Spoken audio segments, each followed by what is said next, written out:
వేరే సంఘంలో ఇది నా కొడుకి రవి సంఘం నడుపుతారు. ఏమంటారు? ఇక మా పిల్లగాడు కూడా ఎదిగింది కదా, మేము ఇట్లా బతకాలి, ఈ సంఘం మా పిల్లగానికి ఇచ్చేయండి, లేదా మా అల్లునికి ఇచ్చేయండి, నా బిడ్డకి ఇచ్చేయండి సంఘం. అంటే స్వార్థం కోసం వెళ్తున్నారు. కానీ ఇక్కడ చూసినట్లయితే మేము ఆయన నక్షత్రమును చూచి చదవాలి, అక్కడికి వెళ్తాం. మత్తయి సువార్త చూచి ఆయన నక్షత్రము చూసినప్పుడు వీళ్ళకి కనిపించింది ఏమనంటే పూజించాలి ఆయనను. ఆమేన్, హల్లెలూయా. ఎవరిని పూజించాలా? ఆయన నక్షత్రం ఎవరిని పూజించాలా?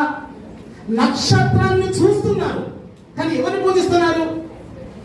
మీరు మాట్లాడండి, మాటలు రావా? యేసునే పూజిస్తున్నారు. చాలా మంది వెలుగుతున్నారు, కానీ ఆ పూజ అంతా వాళ్ళ కోసమే. వాళ్ళ పూజ నేర్చుకున్నారు. తెలుసా, ఈనాడు కొంతమంది దేవతలు కొన్ని ప్రాంతాలలో అభిషేకాలు పాలు పోస్తున్నారు. ఒక పాస్కి ఆ పాలు గ్లాసులలో పట్టుకొని తాగుతున్నారు. నిజం, నేను అబద్ధం చెప్పట్లేదు. యూట్యూబ్లో చూడండి. ఎవరి కోసం వెలుగుతున్నావు? ఎవరిని పూజించాలి? యేసును పూజించాలి. చాలా మంది డినామినేషన్ల కొరకు వెలుగుతారు. వాడు బతికిన అడినాషన్ల కొరకే పోతాడు. వేరే వాళ్ళతో మాట్లాడు, ఆ డినామినేషన్ల దగ్గరికే పోతాడు, వేరే వాళ్ళతో మాట్లాడు.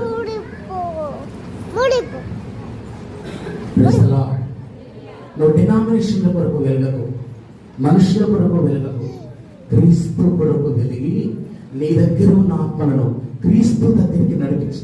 అది నీ పని. నువ్వు చచ్చిపోయేలోపు నీ బ్రతికిన దినములు యేసు క్రీస్తుకి వాళ్ళని కానుకగా అర్పించాలి. హల్లెలూయా. 9వ వచనం చదువుకున్నాం త్వరగా. వారు పోచుండగా